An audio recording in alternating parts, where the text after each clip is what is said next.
Hey everybody, it's Paul from LastLevelTech, and do not adjust your sets. The black screen you're seeing right now is because I'm about to reveal what I consider to be the greatest set of consoles in any video game generation. So as I pan up, you will see the Sega Megadrive I, the Sega Megadrive, the Sega 32X, the Game Genie, the Sonic and Knuckles cartridge, and then Sonic 3 on top of that. That console right there, as you can see, stands at nearly 16 inches in height. As you can see, the game is running in the background.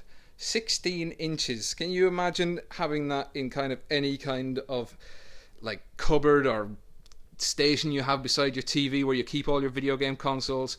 How would you cope with having to have that 16 inches in height for that to play Sonic 3 and Knuckles with the Game Genie and everything else as well if you wanted to play with that particular mode?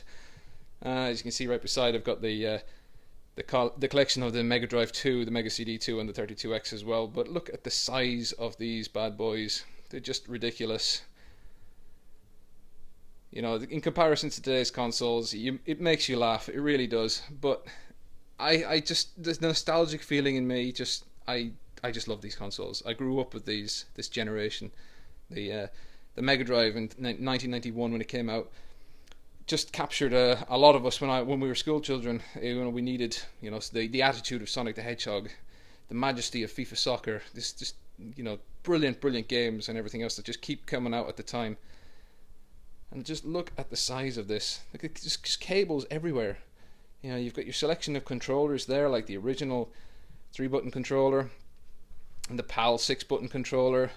The Japanese 6-button controller, lots of different colored buttons, the blue and the red, and also the greys, the white, and another PAL 3-button controller as well. Of course, you had the arcade joystick as well. But look at the height of this. It's just crazy. Absolute madness. What were we thinking back then? We want all the power, and of course, each console required 3 massive plugs. All these cables going in the background. You can see my tape measure, which I used to measure the height. Like I say, almost 16 inches in height. And you've got 3 cables going into the 32X, the power, the cable going in for the audio video to the Megadrive, and the audio out as well from the 32X going to the TV.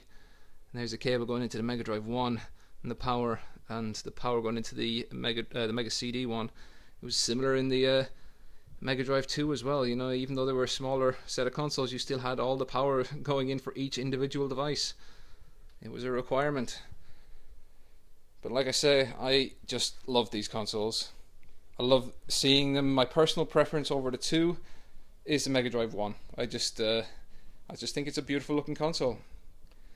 It's almost a sign of the times, really. It's kind of, like the technological angles and everything else, like the way it's machined, it just looks fantastic in my opinion.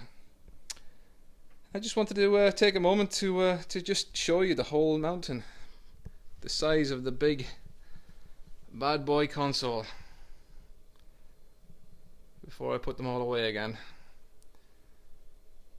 And there you go, that is Sega Mountain. So hope you enjoyed the video, and thanks for watching. And if you like it, please rate and subscribe, and I'll continue to try and post as many funny and interesting videos as I can. Thanks guys.